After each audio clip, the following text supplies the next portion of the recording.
Iowa County 911, what is the address of your emergency? I'm actually at Lily Lake in Amana, and it looks like a dead body here. It's a woman, and she's just wearing underwear.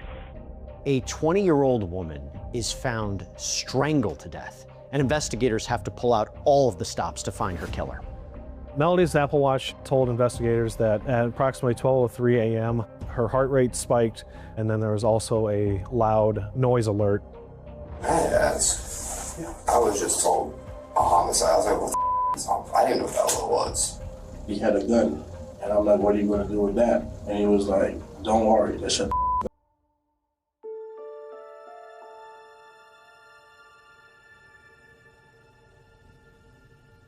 Marion, Iowa has a very low crime rate, very low unemployment rate, very low poverty rate. Marion, Iowa is in eastern Iowa, right next to Cedar Rapids. It's a bedroom community. It's a great place to raise a family. It's fairly quiet for the size of the city we are. Iowa County 911. What is the address of your emergency? That call came in on the morning of February 18th, 2024.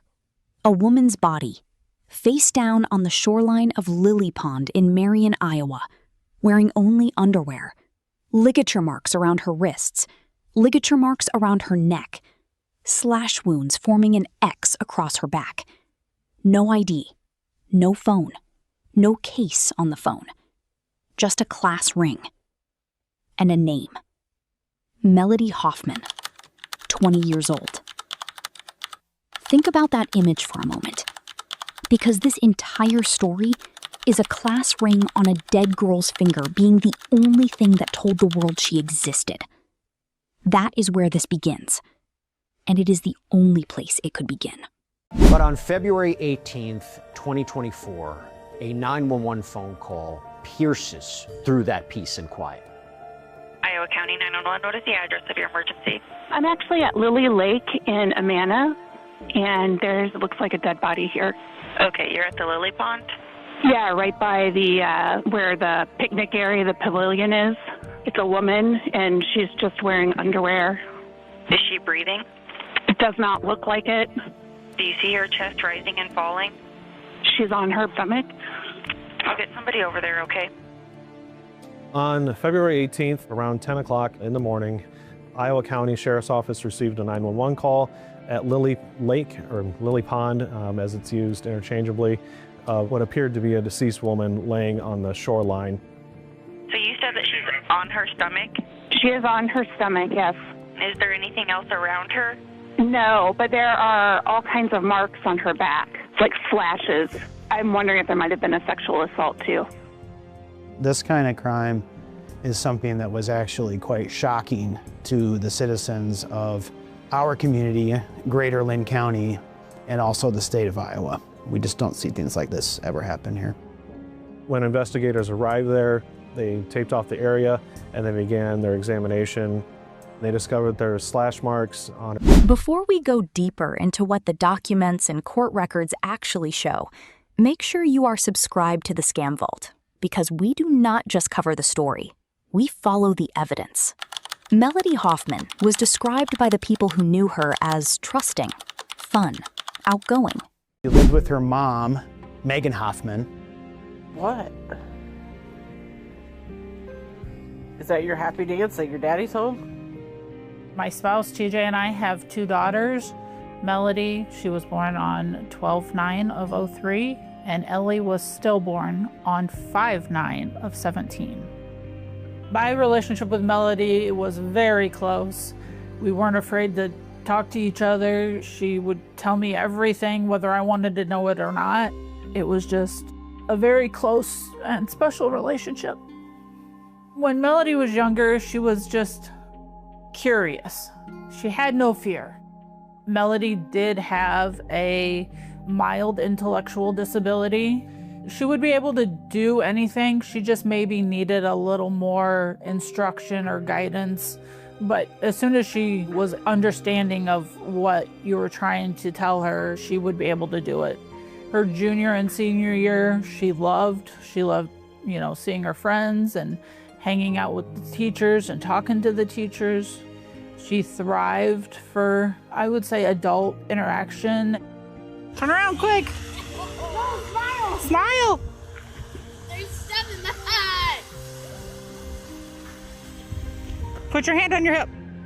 She loved animals and kids and babies and just cared about everybody. She had a mild intellectual disability. She needed a little more guidance than most, but once she understood something, she ran with it. She thrived on adult interaction. She loved animals, she loved kids, she wanted to see people smile. She loved animals and kids and babies and just cared about everybody. Melody's murder was very violent. The injuries point clearly to one thing. This was personal. The injuries themselves, there's passion there. They're pretty horrific, and whoever did this knew Melody and had an issue with her. The crime scene itself provides an important clue to investigators. Lily Pond is a small park with a moat area, pavilion, some mature trees, and then there's a large pond area that Melody's body was next to. The crime scene itself, it's kind of secluded. Living here for most of my life, I had no idea that this location was there, so it was somebody that was intimate with that area and knew this location. Her mother, Megan Hoffman, said that Melody would tell her everything, whether she wanted to know it or not. That was their relationship. Total openness. McKinley Louisma entered that world in November of 2023 through Facebook dating. Within weeks, he was sleeping at their apartment. Melody was attached, fast, completely. By December, he had ghosted her for a pregnant ex-girlfriend named Nakia. And by January 7th, 2024, there was a heated text exchange over his belongings. Melody threatened to throw his things out. He came and got them. And on that same day, from an untraceable burner phone, Melody received a message telling her she was going to be killed. January of 2024, about a month before Melody was found murdered, Megan had reported this disturbing text message that was sent to Melody. The text that was sent to Melody was from an unknown number. It was a threatening text message that they were going to kill her, that the police can't protect her all the time, and that they were going to paint their house red, indicating that they were going to cut them up or do whatever. The person who sent it to her called her vulgar names, referred to her as and threatened to harm her and her family. Marion Police Department conducted an investigation, tried to figure out who the individual was that sent the text message, but it was a temporary phone that had sent the message, and so it wasn't able to be tracked back to anybody at the time. Investigators need to figure out who sent this threatening message because it could very well be her killer. So they ask Megan who she believes was the last person to be with Melody on the night of her murder. I told them McKinley. I knew it was McKinley. There was never any doubt in my mind. So detectives start digging into 23-year-old McKinley Louisma and his relationship with Melody. That was her first serious boyfriend. They had just met, actually on Facebook dating, in November of 2023, and the relationship very quickly evolved into a dating relationship and into a relationship where Mr. Louisma even stayed overnight at Melody's apartment with her mom. They became extremely close, and Melody became very attached to him in a short period of time. Melody and McKinley had a pretty good relationship. He was around a lot, so I was interacting with him. They hung out all the time. I never seen them argue or fight or heard of arguments or fights or anything. They seemed to get along very well. Further in the relationship, McKinley promised that he was going to go see Melody, but then ultimately he wouldn't show up and would kind of, what they call it, ghost Melody. That's what led to the breakup between McKinley and Melody. She did not take it very well. Melody Hoffman and McKinley Louisma broke up towards the end of December 2023. They continued to communicate as they were resolving their relationship, including turning over property of Mr. Louisma's to him. There was a particularly intense text message exchange between Melody and McKinley Louisma around January 7th or so. where Melody actually threatened to throw out Mr. Louisma's property. He ended up getting the property, but in fairly short order, in fact, that same day, Miss Hoffman received a very threatening and menacing text message from an unknown number. That the police could not protect her all the time, that they were going to paint the house red. The Marion police investigated it. They could not trace it. They filed it. 37 days later, her body was at Lily Pond. Here is where the evidence becomes something you cannot argue with. Investigators working the scene noted immediately that Melody was not actively bleeding from the stab wounds. She was not actively bleeding from the slash wounds, which means her heart had already stopped before those wounds were made. She was strangled first, somewhere else, then transported, then mutilated. Melody Hoffman was not actively bleeding from those slash wounds. She wasn't actively bleeding from the stab wounds. It is likely that she was strangled first, meaning her heart would have stopped. This led investigators to consider it was very possible that maybe something took place at another location. The first thing investigators need to do is establish who was she last with. That is going to be your biggest lead right out of the gate. I got a call from my supervisor, Lieutenant Fort. He made me aware that Megan Hoffman was actually at the police department reporting Melody was missing. Investigators speak with Megan to learn more about the last time she spoke with and saw her beloved daughter, Melody. The Apple Watch on her wrist recorded a heart rate spike and a 120 decibel noise alert at 12:03 in the morning at Morgan Creek Park, not at Lily Pond. Her killers drove a dead girl across Marion County in the trunk of a 2007 blue Honda Accord. She was still providing for him, even then. McKinley Louisma walked into the Marion Police Department willingly. He wanted to know if they had his car. He sat down for an interview and told investigators he had not seen Melody that night. He had a girlfriend. He had responsibilities. He was home playing video games. He lent his car to someone he barely knew for about 45 minutes.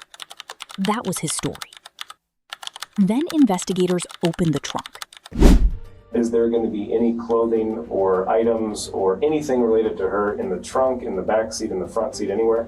There was just this one bag, garbage bag. I don't know. Well, it's my girlfriend's garbage bag because we got it from the Cedar Rapids garbage. I forget what we call that place. But it's a green bag. What makes you think that Melody's stuff is in there? I'm not saying her stuff is in there. Was the bag already in the car when you went out there? Yeah, it was in the car, in the back seat. In the back seat. I mean, in the back trunk. After, I want to say, an hour and a half of the interview, McKinley didn't want to talk anymore, and he remained here at the police department. While detectives keep McKinley at the police station, investigators secure the warrant to search his car. We did a walk around of Louisma's car just to look at obvious signs of any kind of evidence, anything that stuck out immediately. As we were doing that, there was a small speck of blood, at least appeared to be blood, on the trunk just above the keyhole. We determined that we're going to open the trunk to see what was inside there. We saw a green trash bag on the left-hand side of the trunk. We started to open the trash bag, and there was what appeared to be a clump of hair stuck to a loop of duct tape. By the way, something that we use here at Law and Crime, and if you're into content creation or you're putting things out on social media, it could be useful to you. It's called Opus Clip. Now, Opus Clip is an all-in-one AI editor that makes it so easy to cut, create, and upload videos across any platform. Through AI, Opus Clip generates B-roll, reframes footage, and it even cleans up audio. It is so easy. You just visit opus.pro/primecrime. You sign up, you upload, and in minutes, you have perfectly edited clips ready to go for TikTok, Shorts, Reels. Opus Clip is really your one-stop shop. And having a tool like Opus Clip means that our producers can get you viral courtroom updates instantly. This is the most powerful tool there is to share ideas and edit like a pro. So go to opus.pro/primecrime to get a free week and then 50% off. Our green trash bag had a myriad of evidence. There was Melody's clothes that had blood on it. There was more duct tape that had blood on it, and her hair, her pants. Inside a green trash bag, Melody's clothes, soaked in blood. Her shoes, her Apple Watch band, duct tape with blood and her hair matted into the adhesive. A paracord investigators identified as the likely strangulation instrument. Her phone case, the one Megan was a stickler about. The one that was missing from the phone Megan found on the white line at 3 in the morning, was in that bag. Receipts from Walmart, and the packaging from 2 machetes. This is where McKinley Louisma asked to speak with investigators again. I understand that you wanted to talk a bit more.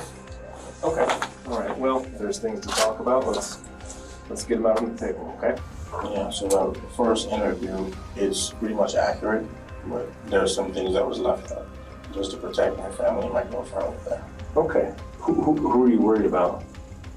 The person that pretty much did this. And who is that? This other kid I was with. During the second interview, Louisma's story changed drastically. His second story blamed a man named Dakota Van Patton, a guy with a BB gun McKinley claimed was real. A guy who supposedly forced him at gunpoint to duct tape Melody's hands, rip off her clothes at a dark pond, and handle every single piece of bloody evidence afterward. Special Agent Kedley sat across from McKinley and said it plainly. Based on your story, there were about 50 different times you could have stopped this. McKinley had no answer for that. She was still providing for him, even then. Investigators continue gathering evidence, including data from McKinley's phone, and they find something disturbing. Mr. Louisma's cell phone in this case was a treasure trove of evidence. And of course, the key piece of evidence in this case was the photo that it appears that he took of Melody Hoffman, bound with duct tape, bloodied and crying. The picture was actually in a deleted location in almost like a pending file. When you open up an iPhone and you want to send a picture to somebody, it gives you the suggestions of who you might want to send the picture to, whether it be a text message, Snapchat, Facebook, whatever it is. That picture gets stored in a temporary file, and then it gets dumped in there for a certain amount of time. But since he did not send it, it just remained in that location, and he was able to find it that way. I knew that it wasn't Melody sending me messages back, but I didn't fully grasp that until later on. But I had a weird feeling about any of the messages that were coming from Snapchat. They were just worded a little bit different than what she would have normally been saying. The texts were saying, am down the street, am coming home soon, and looking at Louisma's phone and using the forensic analysis of that and the way he communicated via text, it was the same way. Melody would not communicate using am, but McKinley would. And this led... His DNA was found on the inside of a glove that had Melody's blood on the outside. His DNA was on the duct tape roll. His girlfriend confirmed he came to her house after the murder and told her what he had done. Investigators found Melody's glasses in Dakota Van Patton's bedroom. He had taken approximately 200 selfies wearing them and sent some to people on Snapchat. Now here is the question that should reframe everything you just heard. If this was truly spontaneous, if this was just a night that went wrong, then why were the machetes already purchased before Melody ever got in that car? And the surveillance footage they've gathered provides investigators with another lead. We were able to capture these men inside of Walmart, entering, proceeding to the outdoor area where they purchased 2 machetes and 2 sets of Ozark trail gloves. It just so happens that the packages for the machetes were discovered in the trunk of Mr. Louisma's car, along with the receipt from the purchase, as well as the Ozark trail gloves. We were able to show these 3 individuals walking, sometimes even smiling, proceeding to collect these items that we believe were in preparation to kidnap and kill Melody Hoffman. After Linn County retrieved the Walmart video, one of the deputies was able to identify Dakota and Logan Kimpton as the other 2 being in the video with McKinley. Investigators discover that Logan Kimpton is the person who introduced McKinley and Dakota to each other. Logan Kimpton was the cousin of the woman that Mr. Louisma had been dating off and on, and Dakota Van Patton was a friend of Logan Kimpton, so that's how the two of them met. Melody's Apple Watch data also provides investigators with another clue. The loud noise alert that there was I think it's 120 decibels, the phone or her watch picked up. Something loud occurred, whether it was screaming or some kind of loud noise was recorded on her Apple devices at the same time that her heart rate spiked. From that day, McKinley Louisma was convicted on all 3 counts: murder in the first degree, kidnapping in the first degree, conspiracy to commit a forcible felony. The jury deliberated for 2 hours. He was sentenced to life in prison without the possibility of parole. At sentencing, Megan Hoffman stood and addressed the man who had eaten at her table, slept in her home, and accepted her daughter's generosity while planning her death. And this is where Megan, Melody's, begged her to let him stay so he would not have to sleep in his car during the winter. She told him that every meal he would ever eat behind bars, every surface he would ever lay down on, Melody was still providing for him. She was still providing for him, even then. Dakota Van Patton was convicted on all counts in September of 2025 and sentenced on November 14th of that year. Life without parole. Logan Kimpton was arrested on conspiracy charges. The prosecutor who handled the case said that after 25 years of homicide work, this one would stay with him. Not because of the conviction, because Melody Hoffman should be alive. With a finding of guilty on all counts. On November 14th, 2025, Dakota Van Patton is sentenced to life in prison without parole. I've been a prosecutor for 25 years. I've prosecuted a lot of homicides.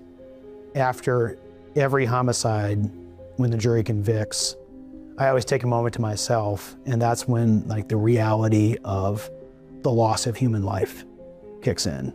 You got the adrenaline going, you just got the conviction, you got justice, but it doesn't bring that person back. I mean, this was just a horrible loss for this family. So I think that's something that'll stick with me for the rest of my career, what this family must have went through. We got him justice, but Melody Hoffman should be alive. Pull up the Iowa District Court case file for State of Iowa versus McKinley Louisma. It is a matter of public record. Read the autopsy findings. Read the phone forensic summary.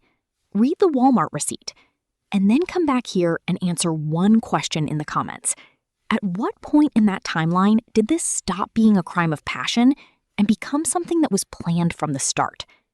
If this investigation matters to you, like this video, share it, subscribe to the Scam Vault, and turn on notifications.